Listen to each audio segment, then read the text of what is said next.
Our today's topic is earthquake. Earthquake is among many of the natural calamities that we experience in our lifetime, like landsliding, flooding, volcanoes, etc. An earthquake is a shaking of land due to sudden release of energy. And in simple words, earthquake is a motion of ground surface of the earth.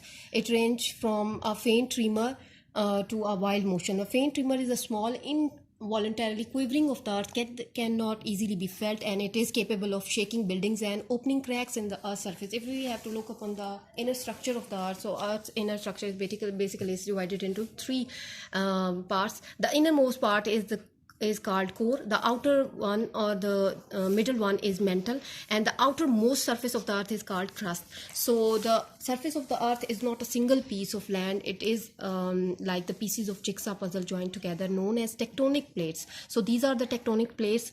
In between there is an ocean. So oceanic plate, there are two types of plates, oceanic plates and continental plates. So where there is a plate slip, it's known as fault. So there is a movement in plates, this is called plate movement. Or there are three types of earthquake, basically: convergent boundary, divergent boundary, and transform boundary. So where there are two plates meet, as we can see here, so when there is a slight movement in terms of centimeters even, so it is felt on the earth. So when there is a plate movement and plates are forced apart, when they move away from each other, there's a gap in between created. So this is called a rift zone. A rift zone is basically the gap, or a rift valley can also be created there. So that is the one type of movement which is called divergent movement. Second is the convergent movement, when the two plates, they move towards each other and they are forced, one plate is forced over another, that is one plate, and that's the another plate forcing over one another, that is called the thrust fault. And the third type of plate movement is when they move apart, they slide past each other and they slip by each other, when one is moving this side and the other is on another side. Basically, if we have to see this in simple example, we can elaborate this, is when there is a pond of still water and we throw stone in it. So these are the waves that are created in all directions that we can experience. These are called the seismic waves due to the earthquake. And there's a tool that we can use to measure the intensity or the seismic waves and their frequency is called a seismograph, basically. And now we have to look upon the world distribution of earthquakes and the areas that are prone to earthquakes, basically. And 80% of the world total earthquakes occur in the Pacific Ring of Fire, and this is the horseshoe shaped area in this is the Pacific Ocean, which around, mostly I am not sure, it covers the two continents or the two or more continents, more than two continents. Asia, basically one of them is Asia, in which South Asia we have Pakistan, India and Bangladesh. So here we can see the Pacific Ring of Fire, in which the most of the time the earthquakes occur. When there is an earthquake on land, it's called an earthquake. When there is an earthquake in ocean, it's called tsunami, which is a Japanese word. Most of the tsunamis occur in Japan. That is how it is named after the Japanese word tsunami.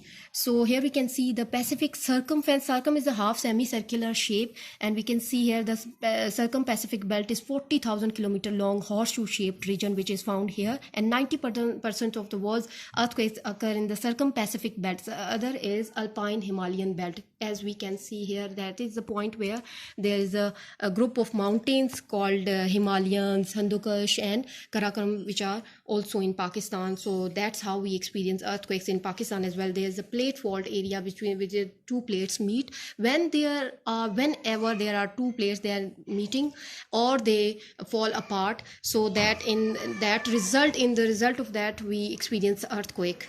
And another one, there is the topic that we have to discuss is causes of earthquakes. Why do earthquake occurs, or वजह क्या होती है कि earthquakes आने की? So first of all, we have already discussed the tectonic plates movement, which there is a three types of movement that we can see, and we have discussed already. It is the release by sudden displacement along the fault when there are the two plates that meet. And here is the point that we see on Earth's surface level. It's called epicenter. That's the point where is the point of earthquake, where their earthquake occurs, and in the ground circle is called the hypo. In ground underneath, it's called hypocenter. Hypocentre and on surface of the earth जमीन की सतह पे हम इसको epicentre का नाम दे देते हैं. Second point is some of the earthquakes are caused by large water reservoirs which is like for example dams when there is a pressure and loading of the pressure and the unloading of the pressure that causes a disturbance in the earth's surface, and it's called reservoir triggered seismicity.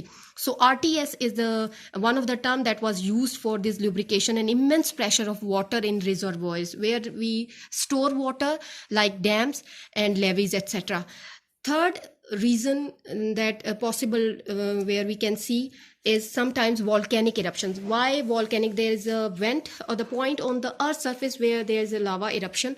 Sometimes volcanic eruptions, underground movement of magma. So magma is the accumulated material or rocks that are melted due to intense pressure and heat in the surface of the earth. In the surface of the earth, there is a magma or the part of the rocks that are melted due to intense pressure and heat and gaseous forms. Landslides, avalanches, and other nuclear experiments also cause earthquakes. Basically, as we can see, this is called fault when there is a fracture or they are accompanied by their sides. So plate junctions are the large faults on earth. They mark the boundaries between moving tectonic plates. So these are the boundaries where the two plates meet.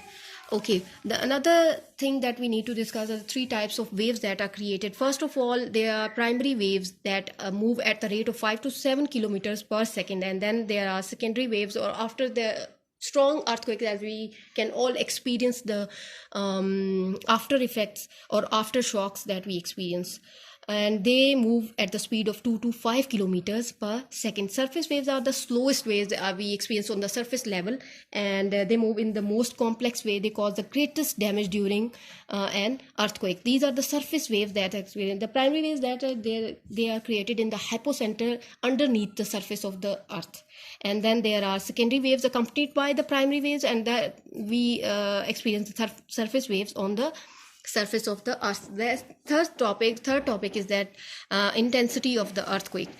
How intense is it, and the ratio of the magnanimity of the how magnanimous was that intensity of an earthquake tells us about the damage caused to terrain and structures. So the human damage that we experience, the human loss to human lives and the human properties. Intensities are expressed as Roman numeral ranging from 1 to 9. So there was a man who's and the scale, which is Richter scale, that was named after the man Richter. I'm not sure the full name there is written. Richter. No. And that is the map of North America. Atlantic Ocean is accompanied here, and Los Feliz, Cincinnati, Pittsburgh, and Zurich. So that was the point, New Madrid. The map below shows different intensities of an earthquake that occurred in the southwest of New Madrid, USA. So intensity is measured by the seismograph and for seismic waves, and there's a scale which is we use. It's Richter's scale. Richter's magnitude scale ranges from between 0 to 9.5. If it's 4 or less than 5, it cannot be felt if there is a depth. So these are the three factors that determine not three, but 5 factors that determine the magnitude on Richter scale. If an earthquake has a high magnitude, it will result in a higher intensity near the epicenter. So there will be higher intensity, and distance from epicenter, if there are the areas, adjoining areas of the epicenter may experience the disastrous results, and distance from epicenter also places located away from the epicenter suffer less damage, and when there are spaces that are located near the epicenter, they experience the huge loss to human property and lives. Depth of focus. If there is a point epicenter here, and we can see the depth, how deep it is, it occurred in the surface or in the earth. So we can see that a depth of focus with shallow focus have high intensity in the epicenter area, and earthquake in Kashmir, as we have experienced in 2005 October 8 earthquake in Kashmir. So that has depth which was 23 kilometers deep focus, only 23 kilometer. If it had 150 kilometer or deep focus, so we have had not experienced that much damage and destruction. So fourth point is geology of area, a place with saturated sandy and silty, which is saturated place, and there is a large water reservoir nearby. So these soils can behave like a liquid, and they can get even washed away by taking buildings and bridges, etc. Duration of shaking,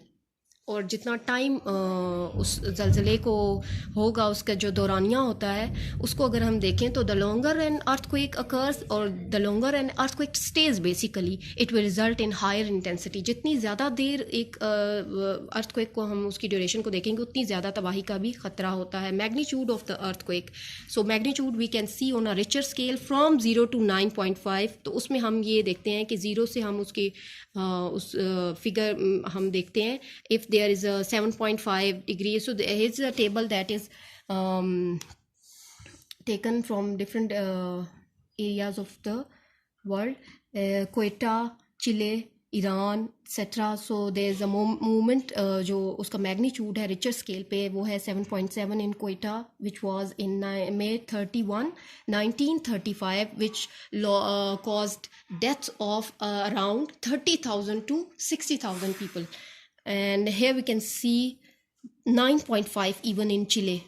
So the duration of the earthquake and geology of area and depth of focus, how deep it was in the earth, and how it was away, the areas that were away from epicenter, and magnitude on Richter. These are the 5 things that we need to focus while studying earthquakes. So the impacts of the earthquakes, तो उसके क्या असरात होते हैं इंसानों पे, और उसके जो steps हैं, the steps that we can use or the steps that we can take to minimize the effect of earthquake, and the safety measures that we can take to avoid the possible damage, we will be discussing in next lesson with exercise. So hopefully we are going to do that in next lesson.